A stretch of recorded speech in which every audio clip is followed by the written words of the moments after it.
Selam. Bugün ASMR hikayelerimizin üçüncüsündeyiz. Ahşap evin hikayesini anlatacağım sizlere. Ama dinlemeye geçmeden önce abone olun ki yeni hikayeler anlatabileyim sizlere. Şimdi hikayemizi dinlemeye geçebiliriz.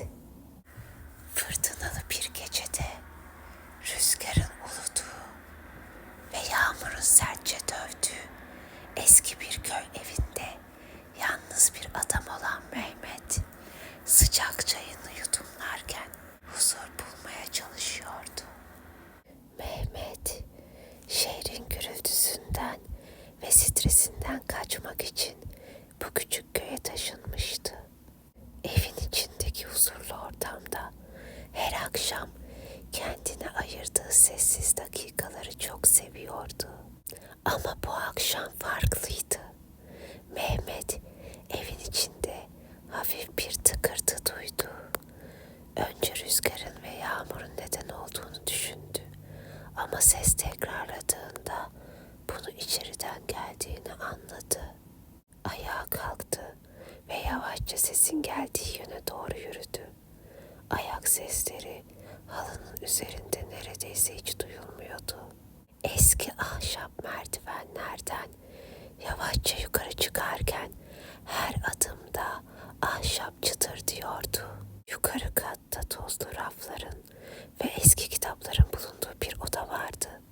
Mehmet bu odanın kapısına ulaştığında kapı hafifçe aralık duruyordu. Kapıyı yavaşça iterek açtı ve içeri adım attı. Odada eski bir sandık dikkatini çekti. Sandık köşede duruyordu ve üzerine eski solmuş bir örtü serilmişti. Mehmet örtüyü dikkatlice kaldırdı ve sandığın kilidini açtı. İçinde eski fotoğraflar, mektuplar ve bir günlük buldu.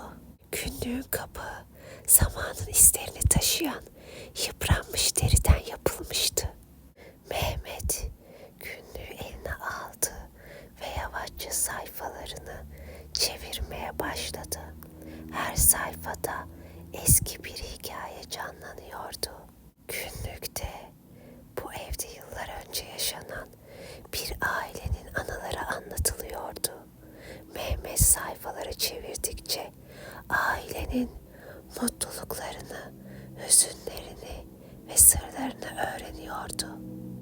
Günlükte yazan her kelime sanki fısıldarcasına ona sesleniyordu. Sayfalar arasında gezinirken Mehmet bir mektup buldu. Mektup aşk ve özlem dolu satırlarla yazılmıştı. Mektubu okurken kalbinin derinliklerinde bir sıcaklık hissetti. Sanki yıllar öncesine o aşk dolu günlere tanıklık ediyordu.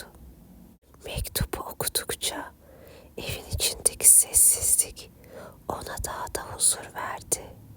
Mehmet mektubu okuduktan sonra günlüğü ve diğer eşyaları özenle yerine koydu.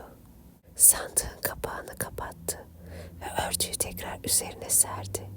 Odadan çıkarken kalbinde derin bir huzur ve geçmişin tatlı anılarıyla dolu bir mutluluk vardı. Ahşap merdivenlerden aşağı inerken evin içindeki her küçük ses ona artık daha anlamlı geliyordu. Rüzgarın uğultusu, yağmurun pencerelere vurması, ahşap zeminin çıtırdaması, her şey bu evin ruhunu yansıtan melodiler gibiydi. Mehmet tekrar oturma odasına dönüp sıcak çayını yudumlamaya devam etti. Bu gece eski bir sandık ve içindeki anılar sayesinde evin gerçek hikayesini keşfetmişti.